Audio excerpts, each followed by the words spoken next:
السلام علیکم ورحمۃ اللہ وبرکاتہ۔ بسم اللہ الرحمن الرحیم، الحمد للہ رب العالمین، والصلاة والسلام على سید الانبیاء والمرسلین وعلى آلہ وصحبہ اجمعین، اما بعد۔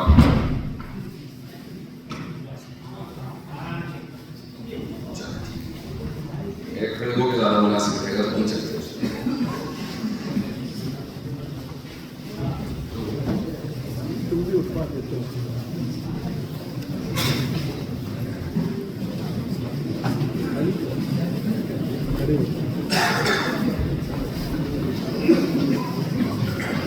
اکیس تاریخ کو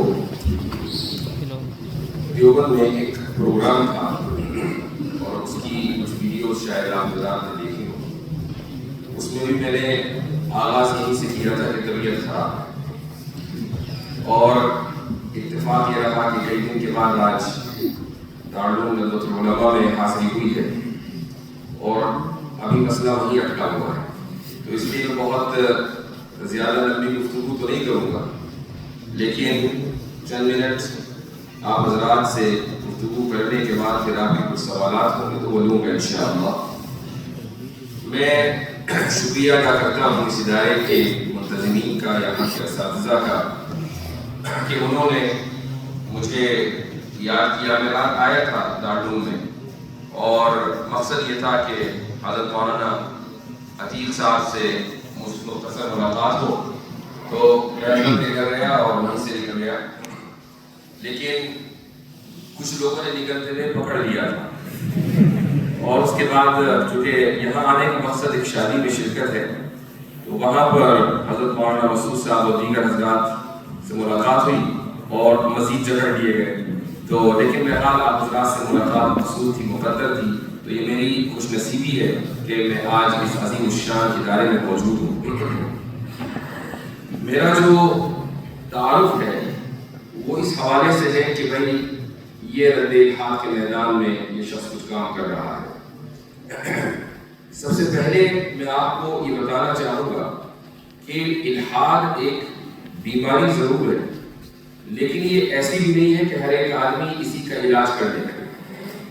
میں اس نظریے کو سخت ناپسند کرتا ہوں کہ اگر کوئی آدمی کسی کام میں لگا ہوا ہے تو وہ سمجھے کہ اسی کا کام سب سے اہم ہے۔ یہ کام اہم ہے، لیکن جس طریقے سے دین کے دوسرے شعبے اہم ہیں اسی طریقے سے یہ بھی اہم ہے۔ یعنی یہ بھی اپنے اندر یہ چیز بھی اہمیت رکھتی ہے کہ ہمارے یہاں ہماری ملت میں ایسے فقہا تیار ہوں کہ جو بہت سے مسائل میں دینی رہنمائی کریں۔ یہ چیز بھی اپنے اندر اہمیت رکھتی ہے کہ ہمارے درمیان محدثین ہوں، مفسرین ہوں، دعات ہوں، مبلغین ہوں، اور اسی طریقے سے جو اس وقت ماڈرن چیلنجز ہیں ان کا مقابلہ کرنے والے ہوں۔ یہ بات میں نے اس لیے کہی کہ گزشتہ چند دنوں میں یہ چیز میں محسوس کر رہا ہوں کہ ایک واقعہ جو بہت مشہور ہو گیا، تو ہر ایک طالب علم یہ سوچنے لگا کہ مجھے بھی یہی کام کرنا ہے۔ میں آپ حضرات کو صرف یہی کہوں گا، آپ سے تجربے میں کچھ زیادہ میرا تجربہ بڑھا ہوا ہے، اور اس کی وجہ یہ ہے کہ میں 20 سال سے تقریباً کام کر رہا ہوں، آپ میں سے اکثریت ابھی یہاں پڑھ رہی ہے، تو اپنے تجربے کی بنیاد پر میں یہی کہوں گا کہ جس چیز سے آپ کو دلچسپی ہو، وہ چاہے تفسیر کا میدان ہو، اصول تفسیر کا میدان ہو، حدیث ہو، اصول حدیث ہو، فقہ و فتاوی ہو، اس چیز ہی میں آپ کو، اسی میدان میں آپ کو اختصاص کرنا چاہیے، کیونکہ ہمیں ہر میدان کے جو اختصاص رکھنے والے افراد ہیں ان کی ضرورت ہے۔ رہی بات الحاد کی، جی ہاں، دنیا میں الحاد پھیل رہا ہے، لیکن الحاد کی شکار سب سے بڑی قوم عیسائیت میں سب سے زیادہ الحاد ہے۔ امریکہ میں ایک زمانے میں ملحدین کی تعداد ایک پرسنٹیج کے مطابق 7-8% تھی، آج سے 20 سال پہلے، وہ بڑھ کر تقریباً 45% ہو گئی ہے۔ تو اس سے اندازہ لگائیں کہ ملحدین کتنی بڑی تعداد امریکی معاشرے میں ہے۔ یہاں کا کوئی ایسا ڈیٹا نہیں، لیکن ایک رف ایسٹیمیٹ ہے کہ 7-8% ہوں، اور یہ 7-8% بھی تمام اقوام میں ہیں، صرف مسلمانوں میں نہیں، تمام اقوام میں ہیں۔ اس میں مسلمان بھی ہیں، اس میں ہندو بھی ہیں، اس میں عیسائی بھی ہیں، اس میں سکھ بھی ہیں۔ لیکن اگر میں یہ کہہ دوں کہ 1% بھی ان 7% میں 1% بھی اگر ملحدین مسلمانوں سے تعلق رکھتے ہیں کہ جنہوں نے اسلام چھوڑا ہے، تو اب یہ ضروری ہے کہ ایسے علماء تیار ہوں، چند ایسے علماء سامنے آئے کہ جو اس میدان کی مہارت رکھتے ہوں اور اس میدان میں جو مسائل آتے ہیں ان کا حل کرنا وہ جانتے ہیں۔ الحاد کی عمارت 2 چیزوں کے اوپر ٹکی ہوئی ہے۔ پہلی چیز ہے لبرلزم اور دوسری چیز ہے سائنٹزم۔ بس میں اصولی گفتگو کروں گا تاکہ آپ کو ایک راستہ مل جائے۔ لبرلزم کی بنیاد 3 اصول ہیں۔ اس میں پہلا اصول ہے اصول مساوات، دوسرا اصول ہے اصول ضرر یا اصول مسرت، اور تیسرا اصول ہے پروگریسوزم۔ یہ 3 اصول لبرلزم کی بنیاد ہے۔ اگر آپ کو کوئی شخص ایسا ملتا ہے کہ جو لبرلزم سے متاثر ہے تو وہ یقیناً اس بات کا قائل ہوگا کہ مرد اور عورت کے درمیان مکمل مساوات ہے، بلکہ مرد اور عورت کے درمیان ہی نہیں، چونکہ اس کے نزدیک جینڈر صرف 2 نہیں بلکہ کہیں زیادہ ہے۔ یہ جو آج کل آپ LGBT اور ٹرانسجینڈر یہ الفاظ سنتے ہیں، مجھے اس پر یاد آیا کہ ایک مرتبہ میں افتاء کی کلاس پڑھا رہا تھا، یہ غالباً بات ہوگی 2017-18 کی، تو جینڈر کا مسئلہ ڈسکس ہونے لگا، تو میں نے طلبہ سے کہا کہ بھائی ذرا چیک کرو کہ جینڈر کی تعداد کہاں تک پہنچی ہے۔ تو اس وقت چیٹ GPT وغیرہ تو نہیں آیا تھا، لیکن ویکیپیڈیا تھا، تو گوگل کیا گیا، ویکیپیڈیا پہ دیکھا گیا، ہم نے جینڈرز کاؤنٹ کیے تو اس وقت 109 یا 110 تھے۔ اب بظاہر تو مرد اور عورت 2 جینڈر ہیں، اس میں سے 110 کیسے نکلے یہ تو وہی جانتے ہیں، لیکن اگر 2017 میں یا 18 میں 110 جینڈر تھے اور ہر مہینے کسی نہ کسی جینڈر کا اضافہ ہوتا ہے، چونکہ مینٹل لوگوں کی کمی تو ہے نہیں دنیا میں، تو اب آپ اندازہ لگا لیں کہ یہ تعداد کہاں تک پہنچ چکی ہوگی۔ تو جو حضرات مساوات کے قائل ہیں وہ ان تمام جینڈرز کے درمیان مساوات کے قائل ہیں۔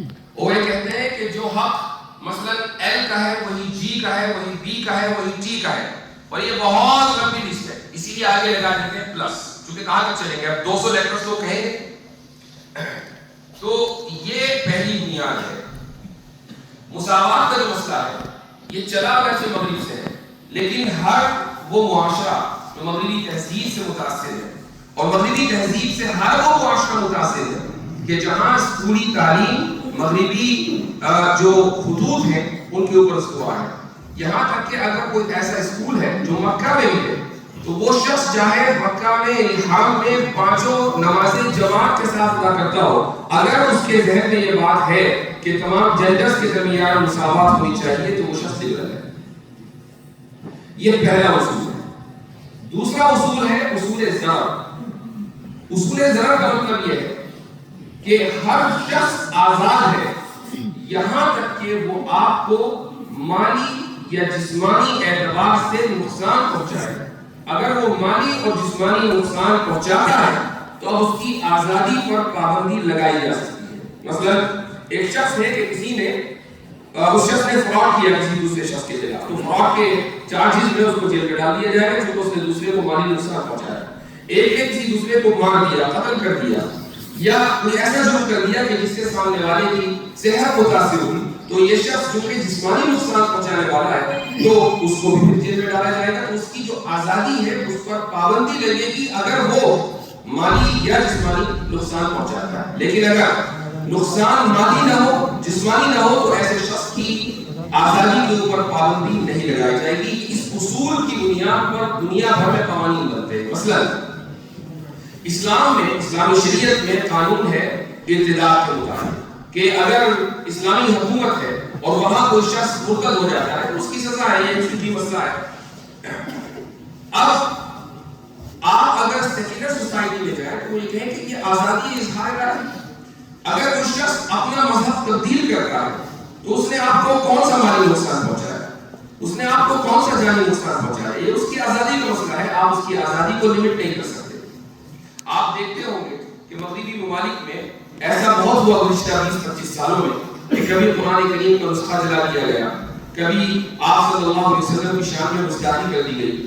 مجھے یاد ہے کہ 2008 میں امریکا کے سابق صدر براک اوباما نے قاہرہ یونیورسٹی میں ایک تاریخی تقریر کی تھی، اور اس میں صدر نے اپنے ملک کے قوانین کا دفاع کیا تھا، چونکہ اس زمانے میں مسلم امت میں یہ چیز بہت ہی اس کا احساس بڑھتا چلا جا رہا تھا کہ بھئی ان ممالک میں آپ صلی اللہ علیہ وسلم کی شان میں گستاخی کیوں ہوتی۔ تو اس نے یہ اصول بتایا کہ چونکہ وہ شخص اپنی رائے کا اظہار کرتا ہے، کسی کو مالی اور جانی نقصان نہیں پہنچا رہا ہے، تو اس لیے اس کو یہ حق ہے کہ وہ اپنی رائے کا اظہار کرے۔ مغربی تہذیب اسی اصول زیارت کو پڑھتا ہے۔ یہ دو اصول ہیں لبرلزم۔ تیسرا اصول ایک تفصیل طلب ہے، اس لیے میں آگے بڑھتا ہوں۔ الحاد کی جو دوسری بنیاد ہے وہ ہے سائنٹزم۔ سائنٹزم اور سائنس میں بہت بڑا فرق ہے۔ سائنس کیا ہے؟ سائنس کے مظاہر ہم اس وقت دیکھ رہے ہیں۔ آپ کے سامنے ایک بڑا پروجیکٹر رکھا ہوا ہے، اسکرین رکھی ہوئی ہے، آپ میں سے بہت سے کے ہاتھ میں فون ہے، یہ پنکھے ہیں، یہ لائٹ ہے، یہ سارے کے سارے سائنس کے مظاہر ہیں۔ اگر سائنس ترقی نہ کرتی تو یہ مظاہر یہ ہمیں نظر نہ آتے اور ان سے استفادہ نہ کرتے ہوتے۔ تو یہ ممکن نہیں ہے کہ کوئی بھی شخص اسلامی اعتبار سے، شرعی اعتبار سے سائنس کی مخالفت کرے، یہ ممکن نہیں۔ سائنس تو ہماری خادم ہے اور ہم مخدوم ہیں، تو ہم اپنے خدام کی مخالفت کیوں کریں؟ اصل مسئلہ ہے سائنٹزم۔ سائنٹزم کیا ہے؟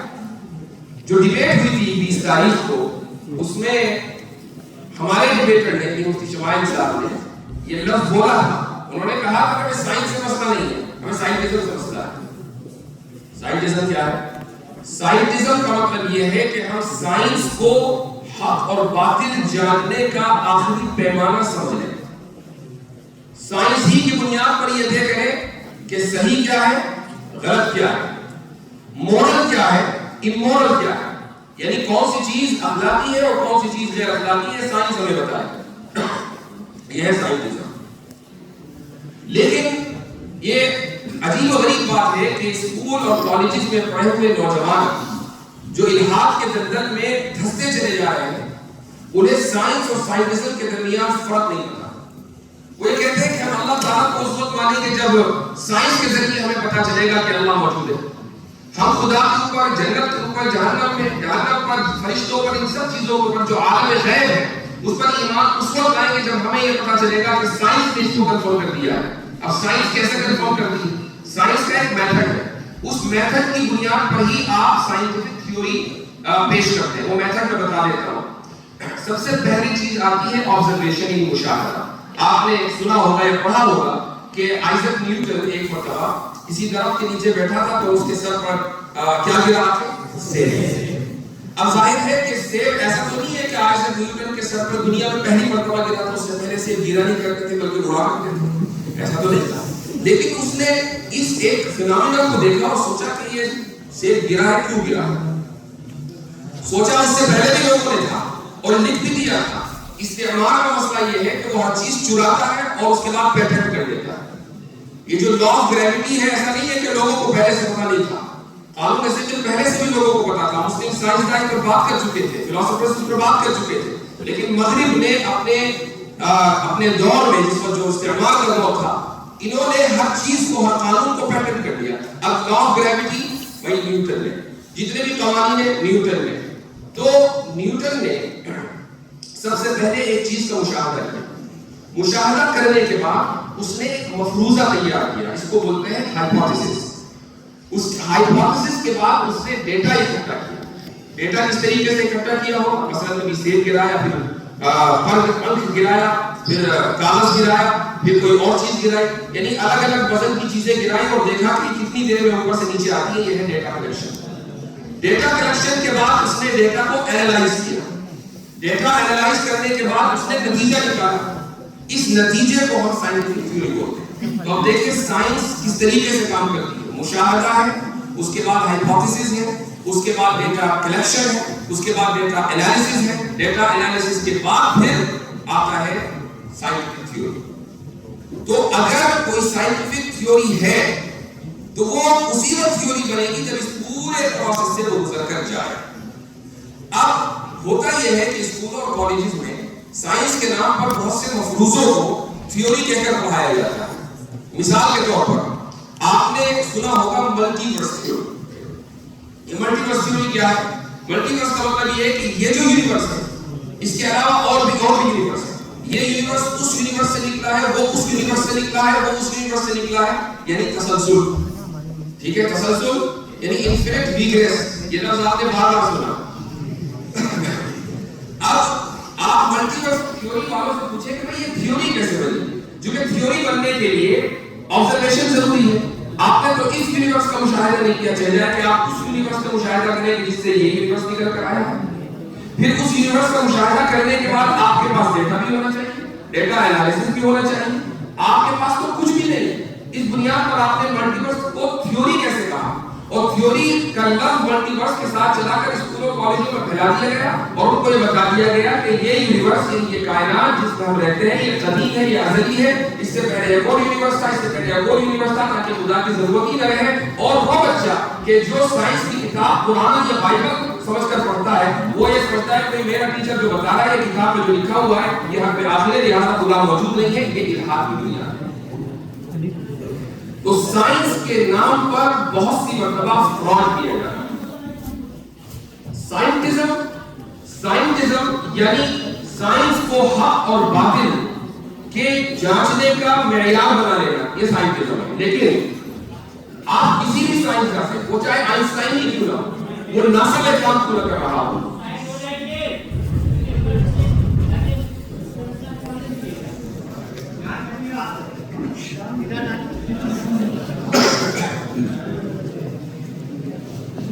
تو تھوڑا توجہ ادھر ہو جائے, یہ سب چیزیں تو چلتی رہیں گی. تو سائنٹزم کی بنیاد چونکہ یہ بنیاد ہے الہات کی, اس لیے چند سوالات آپ سائنسدانوں سے ضرور کریں. ان میں پہلا سوال, اور میں گارنٹی سے کہہ رہا ہوں کہ دنیا کا کوئی بھی سائنٹسٹ سائنس کی بنیاد پر ان سوالوں کا جواب نہیں دے سکتا. آپ اس کو لکھ لیجیے. سب سے پہلا جو سوال ہے, اور یہ میں ایک اہم سوال آپ کو دے رہا ہوں, اس لیے توجہ ادھر رکھیں. پہلا سوال یہ ہے کہ سائنس حق اور باطل کے پہچاننے کا معیار ہے, اس کی سائنسی دلیل کیا ہے؟ آپ یہ سوال کسی سائنسداں سے کریں, صبح قیامت تک سائنس کی بنیاد پر وہ جواب نہیں دے پائے. چونکہ یہ جو سوال ہے یہ علمیات سے متعلق ہے. علمیات کو انگریزی میں کہتے ہیں ایپسٹیمولوجی, اس کو عربی میں کہتے ہیں اسباب المعرفہ. تو یہ سوال آپ کو ایپسٹیمولوجسٹ بتائے گا کہ سائنس کسی علم کا پیمانہ ہے یا نہیں ہے. اب اگر آپ سائنس سے یہ سوال کریں تو سائنس کے پاس اس کا جواب ہی نہیں ہے. یہ پہلا سوال ہے. آپ اگر اس کو لکھ لیں اور کسی بھی سائنٹسٹ سے یا کوئی بھی شخص جو سائنٹسٹک مائنڈ رکھتا ہو اس سے پوچھئے, صبح قیامت تک وہ اس کا جواب نہیں دے سکتا. یہ چیلنج ہے. دوسرا سوال یہ ہے کہ کاز کیا ہے. آپ نے کاز اینڈ ایفیکٹ فیوز ڈیبیٹ کے اندر سنا ہو, اور ایک ایسا لفظ کوئی جو اس ہفتے سب سے زیادہ گوگل کیا گیا, وہ سب جانتے ہیں کنٹینجنسی. یعنی یہ لفظ چڑ بن گیا پورے ایڈوکیٹ صاحب. اور وہ لوگ کہ جو اس کا تلفظ بھی نہیں کر پا رہے تھے, ماشاءاللہ بڑے کانفیڈنس کے ساتھ لفظ بولتے ہیں کنٹینجنسی.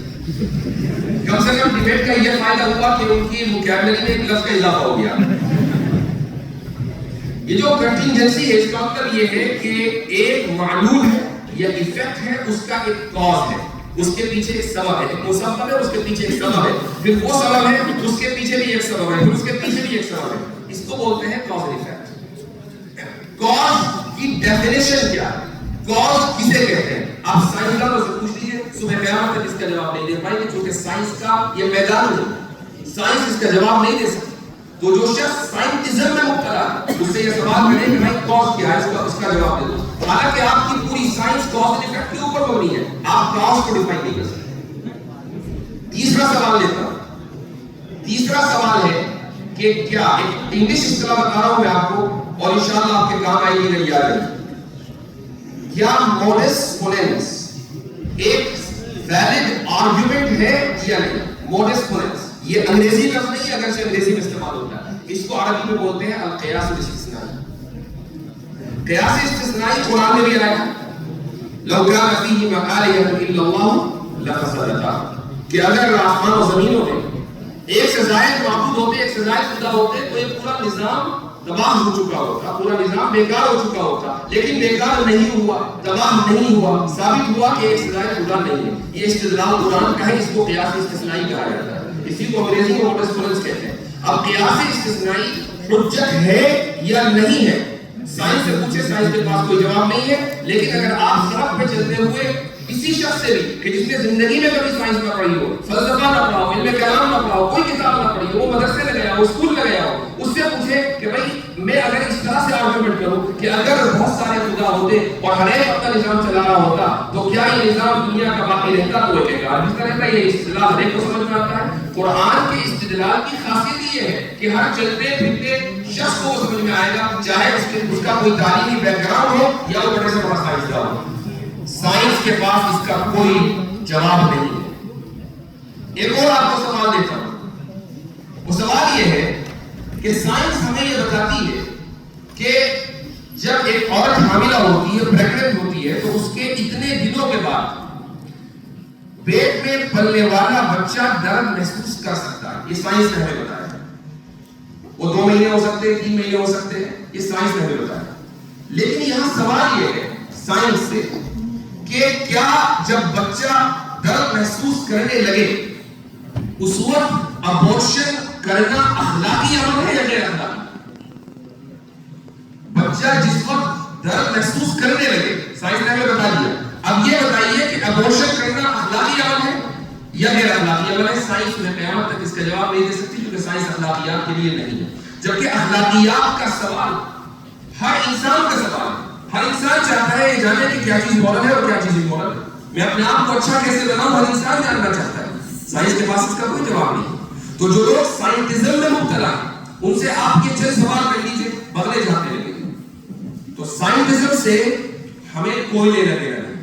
ہاں سائنس ہماری خادم ہے اور ہم مخدوم ہیں، تو ہم اپنے خدام کو کیسے ریجیکٹ کر سکتے ہیں؟ تو سائنس کا جو درجہ ہے اس کو وہ درجہ دیں اور سائنٹزم کا جو درجہ ہے اس کو وہ درجہ دیں. لہذا اگر کوئی شخص یہ کہے کہ میں خدا کو اس وقت مانوں گا کہ جب سائنسی طور پر مجھے دلیل مل جائے، یا عالم غیب کو اس وقت مانوں گا جب سائنسی طور پر مجھے دلیل مل جائے، میں روح کو اس وقت مانوں گا جب سائنس یہ ثابت کر دے کہ غیر مادی وجود بھی ہوتا ہے، تو اس وقت میں ان چیزوں کو تسلیم کروں گا. ایسا شخص سائنٹزم کی بیماری میں مبتلا ہے اور سائنٹزم خود ایک ان سائنٹیفک بیہیویئر ہے. تو الحاد کی یہ 2 بنیادیں ہیں، لبرلزم اور سائنٹزم. آپ حضرات اگر اس میدان میں کام کرنا چاہتے ہیں، اور جیسے میں نے شروع میں ایک بات کہی کہ ہر ایک کو کام کرنے کی ضرورت بھی نہیں ہے، لیکن ہر ایک کو ایک کام کرنے کی ضرورت ہے، اور وہ یہ ہے کہ اسلام کی عقلی تفہیم و تشریح کیسے ہو. اس کی ضرورت صرف ملحدین کو یا مرتدین کو نہیں ہے، اس کی ضرورت مسلمان کو بھی ہے. آپ کسی بھی معاشرے میں چلے جائیں، جب آپ اپنے علاقوں میں جائیں گے، مسجدوں میں آپ کا خطاب ہوگا، عوامی اجتماعات میں آپ کا خطاب ہوگا، تو لوگ آپ سے سوال کریں گے کہ بھئی یہ مسئلہ تو ٹھیک ہے لیکن کیوں؟ اس کی حکمت کیا ہے؟ اس کی علت کیا ہے؟ اس کے پیچھے وجہ کیا ہے؟ اگر آپ نے اس کی عقلی تفہیم و تشریح کر دی تو سامنے والے کا ایمان مضبوط ہوگا. تو اس چیز کا تعلق ہر ایک سے، اور اسی لیے جب تک آپ اپنے مدرسے کی زندگی میں ہیں، آپ اس چیز کو اپنا نصب العین بنائیں. سب سے پہلے کہ جو کتابیں آپ کے درس میں داخل ہیں ان کتابوں کو آپ پابندی کے ساتھ، توجہ کے ساتھ، مکمل فوکس کے ساتھ پڑھیں. اس کی وجہ یہ ہے کہ اگر آپ کے ذہن میں یہ بات ہے کہ بھئی اس ادارے سے نکل کر ایک شخص نے عالمی سطح پر 2 دن میں شہرت حاصل کی ہے تو ٹھیک ہے، اللہ تعالیٰ کا فضل ہے، لیکن اس کے پیچھے اس شخص کی کچھ محنت بھی تو ہوگی. ایسا تو نہیں ہے کہ وہ صبح کو اٹھا اور وحی آئی اور ایک دم ڈیبیٹ میں چلا گیا. ایسا تو نہیں ہوا. اس نے پڑھا ہے، محنت سے پڑھا ہے، کبھی وہ اس لائق ہوا ہے کہ وہ وہاں گیا اور اس نے ایک ایسے شخص کو چیلنج کیا کہ جس کی محنت ہے 70 سال کی، جس کی شہرت ہے 70 سال کی، اور یہ اللہ تعالیٰ کا فضل تھا کہ 70 سال کی شہرت مغلوب ہو گئی. اور ایک ایسا شخص کہ جس کی کوئی شہرت نہیں تھی وہ غالب آیا اور 2 گھنٹے کے اندر وہ رکھے ہو گیا. تو اس کے پیچھے محنت ہے. اس لیے آپ حضرات اگر کسی شخص کو یہ دیکھتے ہیں کہ ہاں بھائی ہمارے جیسے ایک شخص آگے بڑھا ہے تو اس کے سفر کو بھی دیکھیں کہ اس نے کیسے یہ قدم اٹھایا ہے. تو جو آپ کی درسی کتابیں ہیں، جو بھی آپ کے نصاب میں شامل ہیں، جو بھی آپ کے اساتذہ آپ کو پڑھاتے ہیں، یہ ضروری ہے کہ آپ اس کو ان تمام کتابوں کو نہایت توجہ سے پڑھیں. یہ کرنے کے بعد اب آتا ہے آپ کا خارجی مطالعہ. چونکہ درسی کتابیں صرف آپ کو ایک طریقہ دیتی ہیں، آپ کو بنیاد فراہم کرتی ہیں. بنیاد کے بغیر عمارت بنی نہیں سکتی، اس لیے عمارت میں بنیاد سب سے اہم چیز ہے. لیکن اگر آپ خالی بنیاد بنا کر فارغ ہو جائیں اور کہیں کہ بس اسی بنیاد میں رہیں گے تو ظاہر ہے کہ یہ ناممکن ہے. بنیاد کے اوپر عمارت بنانی ہے، اور عمارت کتنی مضبوط ہو، کتنی خوبصورت ہو، یہ آپ کے اوپر ہو. جتنا آپ مطالعہ کریں گے، خارجی مطالعہ کریں گے، اتنی ہی آپ کی جو عمارت ہے علمی وہ مضبوط ہوگی، وہ پائیدار ہوگی اور اٹریکٹیو ہوگی. یعنی لوگوں کو اپنی طرف بلائے گی، لوگ چاہیں گے کہ اس عمارت کا وزٹ کریں. یہ تبھی ہوگا نا کہ جب آپ کے پاس مطالعہ ہو، مطالعے کی قوت ہو، استدلال کی قوت ہو، اور آپ کے پاس ڈلیوری کی پاور ہو. یعنی آپ یہ جانتے ہو کہ میں اپنے علم کو ڈلیور کیسے کروں. اس کے لیے لسان قوم جاننا ضروری ہے. لسان قوم صرف انگریزی نہیں ہے، ہندی بھی ہے، سنسکرت بھی ہے، اور مقامی زبانیں. آپ کیرلا میں ہیں تو آپ کو کیرلا کی زبان آنی چاہیے، ملیالم آنی چاہیے، تمل آنی چاہیے، انگریزی تو ہے. تو یہ جو تمام زبانیں ہیں اس میں ہم علماء تھوڑا سا پیچھے رہے ہیں تاریخی اعتبار سے. انگریزی کے اوپر تو توجہ ماشاءاللہ ایک عرصے سے ہے، لیکن جو مقامی زبانیں ہیں اس پر زیادہ توجہ نہیں ہے، اس پر بھی توجہ دینے کی ضرورت ہے. اب خارجی مطالعہ کیسے کریں؟ خارجی مطالعہ اگر آپ مجھ سے پوچھیں، چونکہ آپ مجھے سن رہے ہیں، تو ظاہر ہے کہ آپ یہ چاہیں گے کہ میں نے یہ سفر کیسے کیا. ابھی رات ایک سوال آیا، ایک صاحب نے مجھ سے سوال کیا کہ آپ اس میدان میں کیسے آئے، کیوں آپ نے اس میدان کا انتخاب کیا. تو میں نے ان کو جواب دیا کہ میں امریکہ میں ایک دن درس دے رہا تھا عقیدے کا، اور کتاب تھی شرح عقائد. یہ کتاب کا نام میں اس لیے بار بار لیتا ہوں، اب یہ کتاب غالباً ایسا ہوگا کہ میرا نام اور کتاب کا نام لازم منسوب ہو جائیں گے، جس سے ڈر لگتا ہے. تو یہ میں کتاب پہلی مرتبہ پڑھا رہا تھا. تو کچھ طلبہ نے جو ہائی اسکول میں انٹر کر چکے، امریکہ کی بات ہے، انہوں نے مجھ سے کچھ سوالات کیے. یہ سوالات کتاب میں موجود ہوں گے لیکن میں سمجھ نہیں پایا، اور مجھے بڑی یعنی ذہنی ٹینشن ہوئی کہ بھائی بچے سوال کر رہے ہیں اور میرے پاس جواب نہیں ہے، اور کتاب میں بھی نہیں ہے جو مجھے نظر نہیں آ رہا ہے. تو کیا واقعی یہ آؤٹ ڈیٹڈ ہے؟ کیا ان کتابوں کو نہیں پڑھانا چاہیے؟ میں نے کتاب اسی دن پر کر دی. میں نے کہا پہلے مطالعہ کریں گے اس کے بعد پڑھائیں گے. میں گھر گیا، گھر میں لائبریری تھی، وہاں حضرت نانوتوی رحمہ اللہ کی کتاب اتفاق سے مجھے حاصل ہو گئی. یہ کتاب تھی انتصار الاسلام. چھوٹا سا کتاب چاہے، اس میں 9 سوالوں کے حضرت نانوتوی رحمہ اللہ نے جوابات دیے ہیں. یہ سوالات پنڈت دیانت سرسوتی کی طرف سے کیے گئے تھے. 10 سوالات کیے گئے تھے. ایک سوال کا جواب حضرت نے پوری کتاب لکھ کر دیا جس کا نام ہے قبلہ نما، اور 9 سوالوں کا جواب اس کتاب میں ہے انتصار الاسلام. تو وہ کتاب ملی اور اس میں 2-3 سوال وہ تھے جو طلبہ نے پوچھے تھے. تو مجھے خوشگوار حیرت ہوئی اور میں نے پوری کتاب پڑھی، مختصر سی تھی، اور اگلے دن میں وہ کتاب درسگاہ میں لے گیا اور میں نے کہا کہ چلو پہلے اس کتاب کو پڑھیں. تو پہلے وہ کتاب طلبہ کو پڑھائی اور اس کے بعد پھر نصاب مکمل کرایا.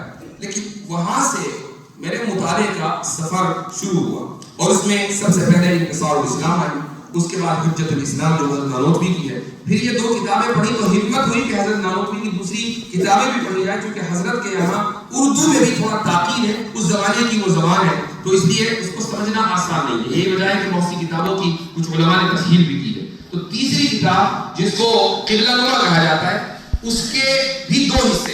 ایک حصہ ہے عوام کے لیے. اب عوام میں ہر شامل ہے، وہ زمانے کے عوام تھے، ابھی ہم عوام ہیں. اور جو دوسرا حصہ ہے جو مفصل ہے وہ ہے علماء کے لیے. تو عوامی جو حصہ تھا وہی میرے لیے بہت مشکل تھا، بڑی مشکل سے سمجھ میں آیا. وہ تقریباً 100 صفحے ہے. اس کے بعد کا جو حصہ ہے وہ میرے سر کے اوپر سے گزر گیا. میں نے کتاب بند کر دی کہ اس کو پڑھنے کی ضرورت بھی نہیں ہے. یہ 3 کتابیں یہاں سے سفر کا آغاز ہو، اور اس کے بعد حجت اللہ البالغہ جو غالباً آپ کے یہاں نصاب میں بھی داخل ہے. اسی طریقے سے عبقات کے کچھ حصے، حضرت تھانوی رحمہ اللہ کی کچھ کتابیں جن میں سے فہرست الانتباہات المفیدہ، اسی طریقے سے اشرف الجواب. یہ وہ کتابیں ہیں کہ جو بنیاد بنی میرے اس سفر کی. لیکن جب ہمیں سوالات آنے شروع ہوئے، کچھ سوالات تھے لبرلزم سے متعلق، کچھ سوالات تھے سائنٹزم سے متعلق، کچھ سوالات تھے فیمنزم سے متعلق، کچھ سوالات تھے ڈارونزم سے متعلق، تو مجھے مطالعہ کرنا پڑا ان علوم کا. اور میں نے یہ بھی آپ کو بتا دوں کہ میں زندگی میں ایک دن اسکول نہیں گیا. ایک دن میری تعلیم شروع سے لے کر آخر تک مدرسے میں ہے، اور اس کے بعد پھر میں یونیورسٹی گیا، پی ایچ ڈی میں نے وہاں کی، وہ بھی اسلامک اسٹڈیز میں. تو میں نے اسکول میں کبھی سائنس نہیں پڑھی، کبھی بایولوجی نہیں پڑھی، کیمسٹری نہیں پڑھی، میں نے فزکس نہیں پڑھی، اسکول میں کچھ نہیں پڑھا. لیکن میں یہ نہیں کہہ سکتا ہوں کہ ان میں سے کسی بھی سائنس کو میں کچھ نہیں، بالکل نہیں جانتا ہوں. تھوڑا بہت اتنا جانتا ہوں کہ کام چلا لیتا ہوں. یہ کیسے ہوا؟ یہ اس طرح ہوا کہ جب سوالات آنے لگے تو ایک انسان کی فطرت ہوتی ہے کہ بھئی جاننا چاہیے کیا ہے. تو ریسرچ پیپرز، ان موضوعات میں جو ریسرچ پیپرز لکھے ہوئے ہیں ان کو پڑھنا شروع کیا. سمجھ میں نہیں آیا تو پھر میں نے ایک ویب سائٹ کھولی، اس کا نام ہے خان اکیڈمی. ٹھیک ہے، اب آپ دیکھیں خان اکیڈمی بچوں کے لیے ہے کہ ان کے ٹیوشن کے لیے کوئی اسکول میں کلاس میں ٹیچر نے کچھ سمجھایا نہیں سمجھایا، خان اکیڈمی میں جاؤ ویڈیو دیکھو اور آپ کو وہ سمجھ میں آ جائے گا. اس کی کچھ ویڈیوز میں نے فزکس کی دیکھی، کچھ ویڈیوز کیمسٹری کی دیکھی اور اس طرح کانسیپٹ سمجھ میں آنے لگے. یوں جا کر کاسمولوجی کا اور اسی طریقے سے ڈارونزم کا مطالعہ ہوا اور پھر جب یہ مطالعہ ہو گیا تو پھر کورس پڑھایا. چونکہ میرا طریقہ یہ ہے کہ اگر مجھے کتاب پڑھنی ہوتی ہے تو میں پڑھا دیتا ہوں، چونکہ کتاب کو پڑھنے کا سب سے بہتر طریقہ یہ ہے کہ اس کو پڑھا لیا جائے اور وہ پھر ذہن میں بھی رہتی ہے. تو جب ڈارونزم کو میں نے پڑھنا شروع کیا اور ایک بہت بھی حصہ پڑھ لیا تو ذہن میں آیا کہ اس کو پڑھا لیا جائے. تو اپنے طلباء کو پڑھایا، پھر ایک کورس مرتب کیا. اسی کورس کو مفتی شمائل نے پڑھا. 2 سال کا وہ کورس تھا تحفظ الملاحدہ کے نام سے، تحفظ الفلاسفہ کے وزن پر. یہ کورس 2-2.5 سال چلا، الحمدللہ مرتب ہو چکا ہے. 9 اپریل کو 6 جلدوں میں اس موضوع کے اوپر کتاب آ جائے گی. 6 جلدوں میں ہے انشاءاللہ، آپ تک پہنچ جائے گی رد الحاد کے اوپر. یہ ایک انشاءاللہ ایک کامیاب کوشش ہوگی باذن اللہ تعالی. تو آپ حضرات کے سامنے صرف یہ بتانا مقصود ہے کہ جس میدان کو بھی آپ منتخب کریں اس میدان میں آپ کو اختصاص حاصل ہونا چاہیے. اس میدان میں اگر آپ کو چلنا ہے اور سامنے والے کے سفر کو ذہن میں رکھنا ہے تو میں نے اپنے سفر کا کچھ حصہ آپ کے سامنے رکھا ہے، اس کو بھی آپ سامنے رکھ سکتے ہیں. اور آپ کے بہرحال یہاں پر اساتذہ موجود ہیں آپ کی رہنمائی کرنے کے لیے. ان سے بہتر کوئی رہنما اس میدان میں تو کم سے کم نہیں ہو سکتا.